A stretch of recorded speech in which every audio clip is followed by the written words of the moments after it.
Hello friends, स्वागत है आपका हमारे चैनल ब्रिलियंस 53 में। हमने सीटेट प्रिपरेशन सीरीज में लेक्चर नंबर 11 में देखा था प्रगतिशील शिक्षा, आरटी एक्ट, बाल केंद्रित शिक्षा, मिड डे मील योजना से रिलेटेड जो भी क्वेश्चन सीटेट में पूछे जाते हैं या यूपी टेट में। यहाँ पे आज के इस लेक्चर नंबर 12 में हम सीटेट प्रिपरेशन के सीरीज में बुद्धि और उसके सिद्धांत से रिलेटेड क्वेश्चन जो भी हैं या बुद्धि के जो भी क्वेश्चन पूछे जाते हैं, परिभाषाएं पूछी जाती हैं, उससे रिलेटेड क्वेश्चन यहाँ पे प्रैक्टिस सेट में दिया गया है। लगभग 36 क्वेश्चन है, तो हम लोग बारी बारी से एक एक क्वेश्चन को देखते हैं और एक्सप्लेन करते हुए चलते हैं। देखिए, पहला क्वेश्चन है। देखिए, जैसा कि आपको पता है कि बुद्धि के बहुत सारे सिद्धांत दिए गए हैं।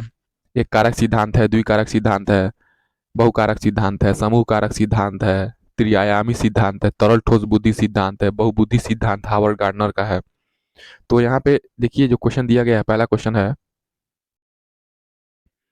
इनमें से कौन सा त्रितंत्री सिद्धांत में व्यवहारिक बुद्धि का अभिप्राय नहीं है? तो व्यवहारिक बुद्धि का अभिप्राय नहीं है।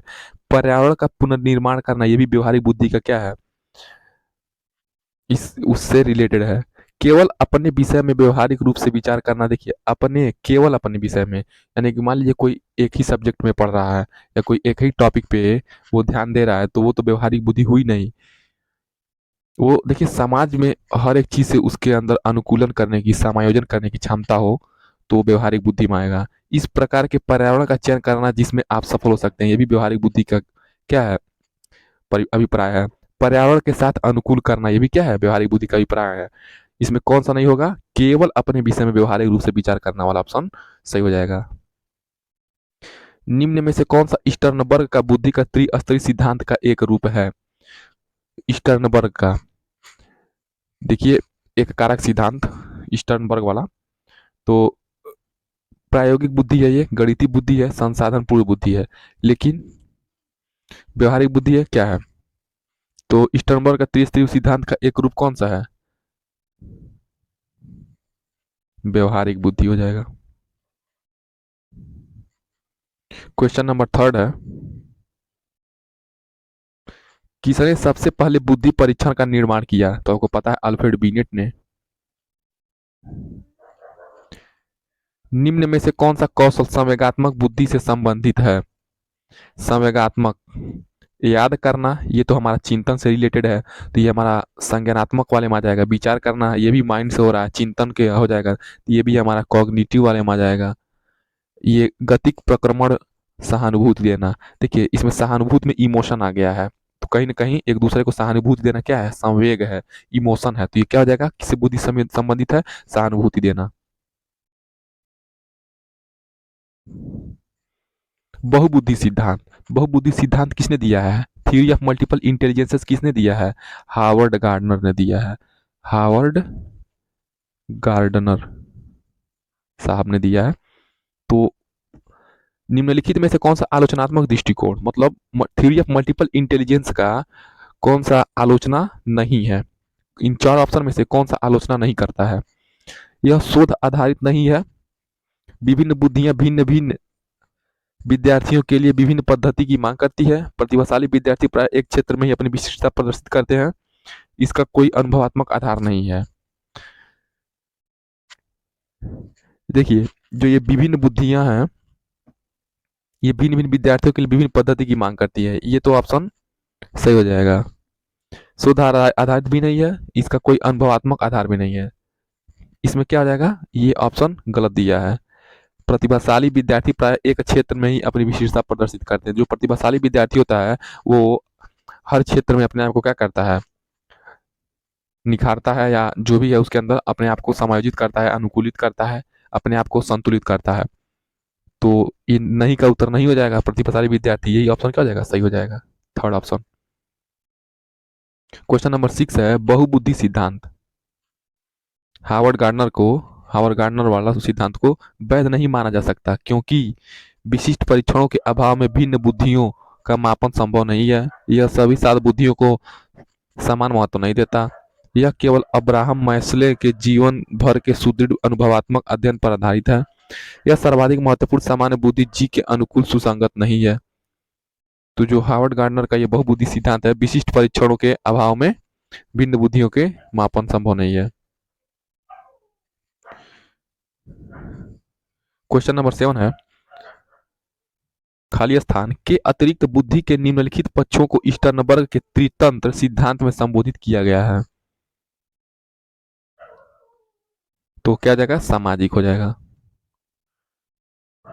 हार्वर्ड गार्डनर का बुद्धि का सिद्धांत पर बल देता है, किस पे बल देता है, प्रत्येक व्यक्ति की विलक्षण योग्यताओं पर बल देता है। तो हार्वर्ड गार्डनर साहब का जो बुद्धि का सिद्धांत प्रत्येक व्यक्ति में क्या होती है, कुछ विलक्षण प्रतिभा होती है, उस पे बल देता है। निम्न में से कौन सा कथन बच्चे के विकास में परिवेश की भूमिका समर्थन करता है। कुछ शिक्षार्थी सूचनाओं का जल्दी प्रक्रमण करते हैं जबकि उसी कक्षा के अन्य विद्यार्थी ऐसा नहीं कर पाते। सही बात है, ये तो ऑप्शन सही है। पिछली कुछ दशाब्दियों में बहु बुद्धि लब्धांक परीक्षा में शिक्षार्थियों के औसत प्रदर्शन में लगातार वृद्धि हुई है।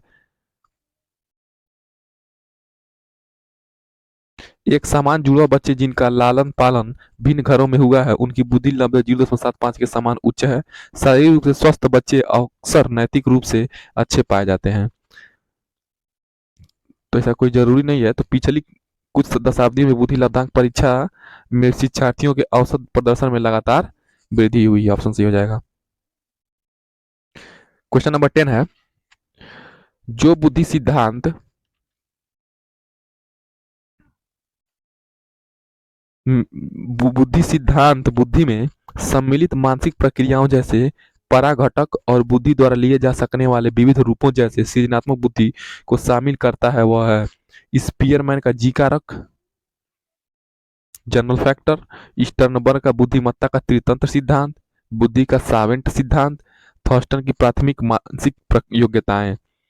तो ये क्या हो जाएगा, क्वेश्चन नंबर 10 का आंसर हो जाएगा स्टर्नबर्ग का बुद्धिमत्ता का त्रितंत्र सिद्धांत क्या करता है, मानसिक प्रक्रियाओं और बुद्धि द्वारा लिए जा सकने वाले विविध रूपों को शामिल करता है। स्टर्नबर्ग का बुद्धिमत्ता का त्रितंत्र सिद्धांत। क्वेश्चन नंबर 11 है, बुद्धि लब्धांक के आधार पर, आईक्यू के आधार पर विभिन्न समूहों में विद्यार्थियों का वर्गीकरण उनकी स्वगरिमा को खाली स्थान है और उनके शैक्षणिक निष्पादन को खाली स्थान है बढ़ाता घटाता है, बढ़ाता बढ़ाता, घटाता घटाता, घटाता प्रभावित नहीं करता।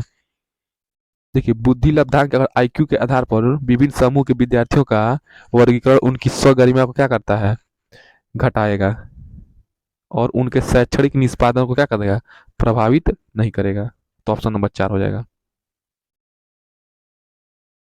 क्वेश्चन नंबर 12 है, दो जुड़वा भाइयों में से एक को सामाजिक आर्थिक रूप से धनाढ़ परिवार द्वारा गोद लिया जाता है।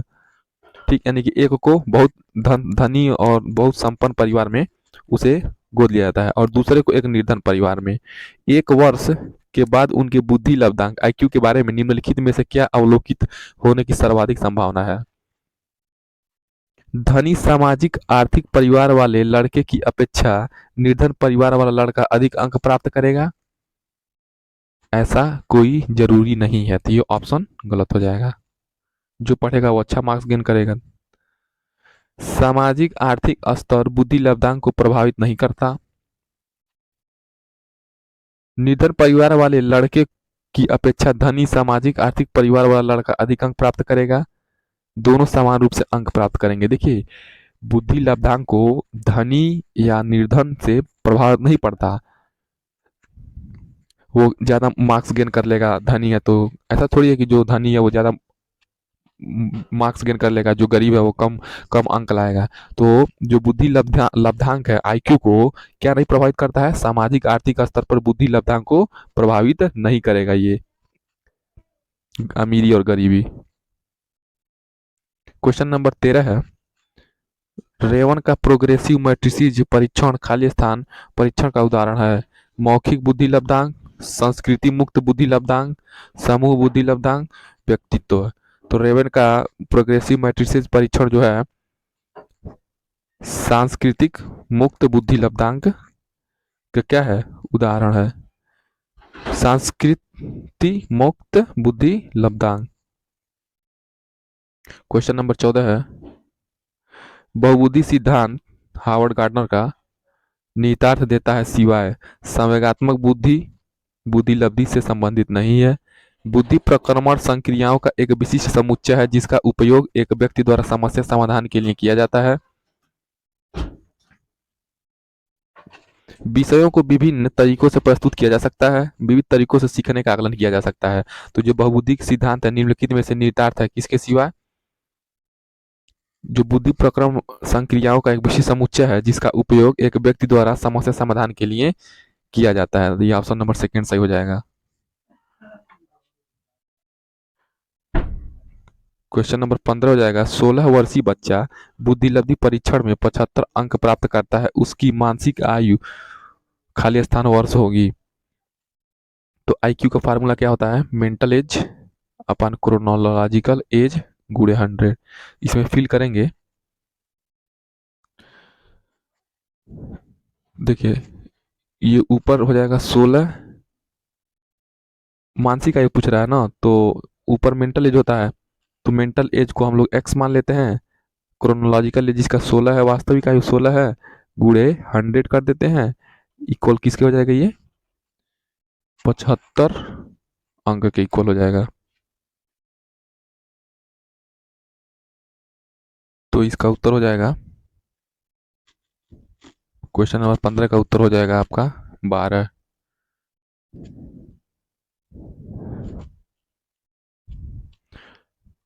क्वेश्चन नंबर 16 है, तार्किक गणितीय बुद्धि खाली स्थान से संबंधित है। द्विकारक सिद्धांत, समूह कारक सिद्धांत, बहुबुद्धि सिद्धांत, पदानुक्रमिक सिद्धांत या त्रिआयामी सिद्धांत। तो तार्किक गणितीय बुद्धि किससे संबंधित है? तो बहुबुद्धि सिद्धांत से, मल्टीपल इंटेलिजेंस थ्योरी से तार्किक गणितीय बुद्धि से संबंधित है। क्वेश्चन नंबर 17 है, एक शिक्षिका अपने शिक्षार्थियों की विभिन्न अधिगम शैलियों को संतुष्ट करने के लिए वैविध्यपूर्ण कार्यों का उपयोग करती है, वह खाली स्थान से प्रभावित है। तो वह शिक्षिका किससे प्रभावित है? गार्डनर के बहुबुद्धि सिद्धांत से प्रभावित है।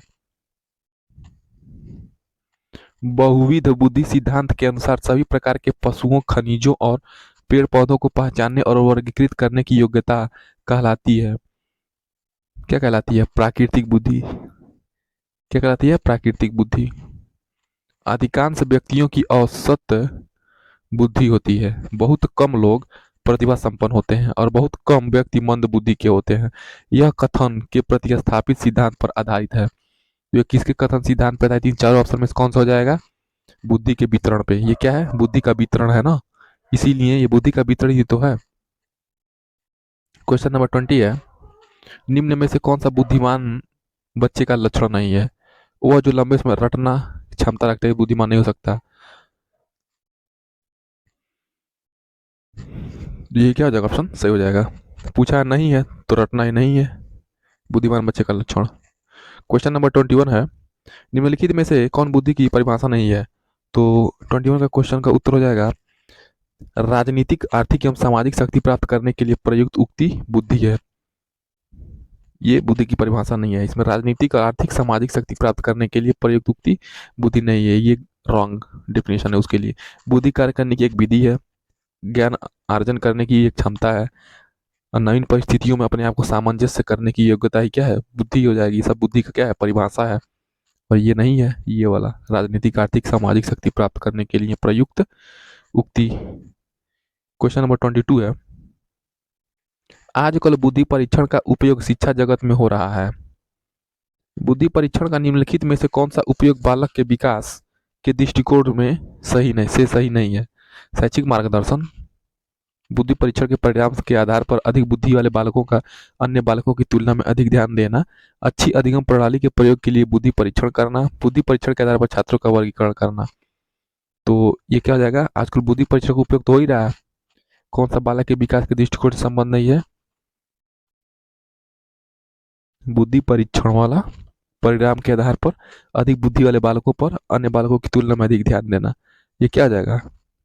बालक के विकास के दृष्टिकोण से रॉन्ग स्टेटमेंट है।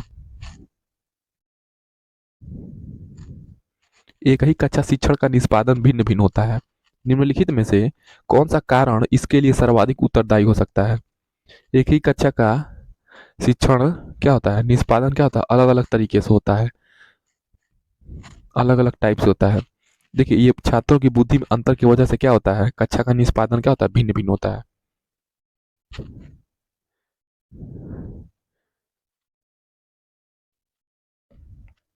निम्नलिखित में से किस कथन से बुद्धि एवं बुद्धि परीक्षण के महत्व का पता चलता है?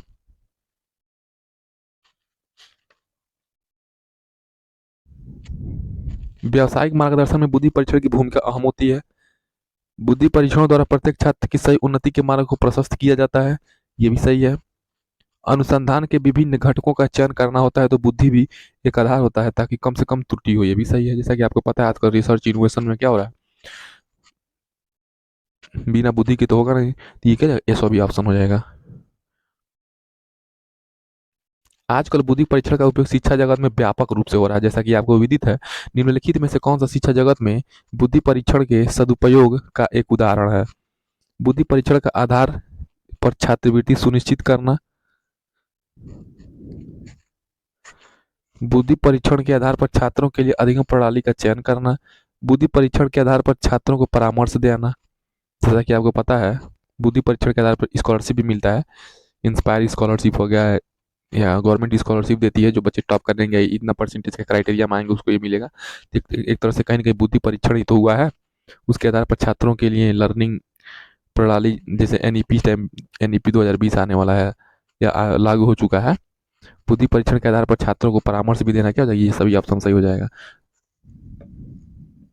नेक्स्ट क्वेश्चन है 26। एक अच्छे शिक्षक के रूप में व्यक्ति को बुद्धि परीक्षण के परिणाम जानने के बाद निम्नलिखित में से किस व्यवहार से बचना चाहिए? परिणाम के आधार पर कम बुद्धि वाले बच्चों का चयन कर उन्हें कठिन कार्य करने से रोकना। ऐसा नहीं है कि जो बच्चा कम मार्क्स पाया है तो उसको कठिन कार्य न करने दिया जाए। बच्चा करेगा तो सीखेगा, देखेगा, समझेगा। यदि व्यक्ति ने अपने वातावरण से सामंजस्य करना सीख लिया है या सीख सकता है तो उसमें बुद्धि है।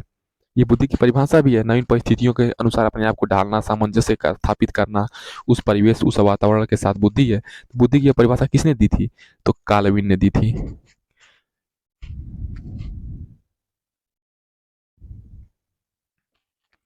बुद्धि के बहुकारक सिद्धांत के मुख्य समर्थक थॉर्नडाइक थे। थॉर्नडाइक ने बहुकारक सिद्धांत दिया है। निम्नलिखित में से कौन सा कथन इन सिद्धांतों के अनुरूप है? बुद्धि कई तत्वों का समूह होती है और प्रत्येक तत्व में कोई सूक्ष्म योग्यता निहित होती है। ये थॉर्नडाइक साहब का अनुरूप है।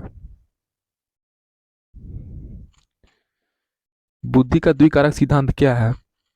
तो जैसा कि आपको पता है बुद्धि सभी प्रकार के मानसिक कार्यों में दो प्रकार की मानसिक योग्यताओं की आवश्यकता होती है। प्रथम सामान्य मानसिक योग्यता, दूसरा विशिष्ट। तो देखिए यहाँ पे द्विकारक है ना, तो द्विकारक से दो दो फैक्टर डिपेंडेंट होंगे बुद्धि पे। तो दो फैक्टर क्या हो जाएगा? सामान्य मानसिक योग्यता, एक होगा जनरल मेंटल एबिलिटी हो जाएगा, और दूसरा क्या हो जाएगा? स्पेसिफिक मेंटल एबिलिटी हो जाएगा। जीएम में और एसएम में हो जाएगा द्विकारक सिद्धांत में। यानी कि जनरल यानी कि जी फैक्टर, और विशिष्ट मतलब स्पेसिफिक फैक्टर यानी कि जीएस फैक्टर बुद्धि भी इसको कहते हैं द्विकारक सिद्धांत को। फ्रांसीसी मनोवैज्ञानिक अल्फ्रेड बीने एवं उसके साथी साइमन ने बुद्धि के मापन के आधार के लिए किसे सर्वाधिक उपयुक्त पाया है? तो बच्चों के निर्णय, स्मृति, तर्क एवं आंकी जैसे मानसिक कार्यों को क्या पाया है? अल्फ्रेड बीने और उनके टर्मन और ईस्टर ने ये एक कारक सिद्धांत दिया है। क्वेश्चन नंबर 31 है, यदि किसी बालक की मानसिक आयु 12 वर्ष है, वास्तविक आयु 10 वर्ष है, तो उसका बुद्धि लब्धांक क्या होगा? जैसा कि आपको पता है बुद्धि लब्धांक क्या होता है? मेंटल एज अपन कोरोनोलॉजिकल यानी कि वास्तविक आयु बटे गुणे 100। तो यहाँ पे फॉर्मूला रख देते हैं, मानसिक आयु बटे वास्तविक आयु, मानसिक आयु बटे वास्तविक आयु 10 गुणे 100। खच खच हो जाएगा तो 120 इसका आंसर हो जाएगा, 120 आंसर हो जाएगा। क्वेश्चन नंबर 32 है, आप 8वीं कक्षा का अध्यापक हैं। आप इस कक्षा के एक छात्र का बुद्धि लब्धांक 130 से अधिक पाते हैं, तो इसका अर्थ है कि वह क्या है?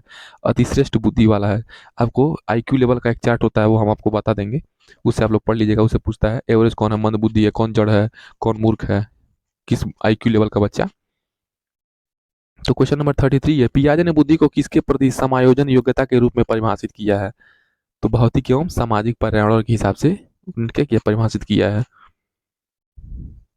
बुद्धि के संदर्भ में निम्नलिखित में से कौन सा कथन सत्य है? बुद्धि नई पर्यावरण के साथ समायोजन की योग्यता है। हाँ, एकदम है। बुद्धि सीखने की योग्यता है, intelligence is the ability to learn, ये भी सही है। बुद्धि अमूर्त चिंतन की योग्यता है, intelligence is the ability to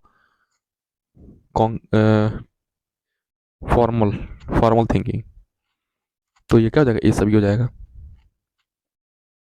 question number 35 है, बुद्धि व्यक्ति की वह समुच्चय या सार्वभौमिक क्षमता है जो उसे उद्देश्यपूर्ण क्रिया करने, तर्कपूर्ण चिंतन करने तथा वातावरण के साथ प्रभावपूर्ण समायोजन में सहायता करती है। यह किसका कथन है, तो ये वैसलर साहब का कथन है।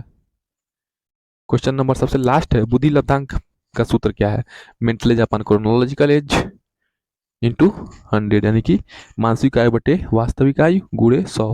वास्तविक आयु को क्या कहते हैं, काल के अनुक्रमिक, यानी कि जब से वो पैदा हुआ है और जिस टाइम निकाल रहे हैं उस आईक्यू, उस टाइम तक वो कितने उम्र का है। तो यहाँ पे हमने बुद्धि से रिलेटेड 36 क्वेश्चन देखा है। ये एक सैंपल पेपर है यूपी टेट सी टेट का, जैसा कि आप लोग देख सकते हैं। यहाँ पे बुद्धि से रिलेटेड बहुत सारे इंपॉर्टेंट क्वेश्चन थे। आपको बहुत सारे गवर्नमेंट टीचिंग एग्जाम में ये बहुत सहायता करेंगे। तो और नेक्स्ट वीडियो जुड़ने के लिए चैनल को सब्सक्राइब कर लीजिए और ऑल वाले बेल आइकन को प्रेस कर लीजिए, ताकि जो भी वीडियो प्रोवाइड करें आपको हो जाए। और आपको जैसा कि पता है कि हमने प्लेलिस्ट बना दिया है, एक डीएलएड का प्लेलिस्ट है और एक सीटेट का। तो जो डीएलएड का फर्स्ट सेमेस्टर की तैयारी कर रहे हैं वो डीएलएड के प्लेलिस्ट में जाएंगे, और जो सीटेट की तैयारी कर रहे हैं वो सीटेट के प्रिपरेशन सीरीज वाले प्लेलिस्ट में जाएंगे और वहाँ से वीडियो को देखेंगे, शेयर करेंगे, और जिनको ज़रूरत हो वीडियो को शेयर भी करेंगे। तब तक के लिए मिलते हैं नेक्स्ट वीडियो में। जय हिंद।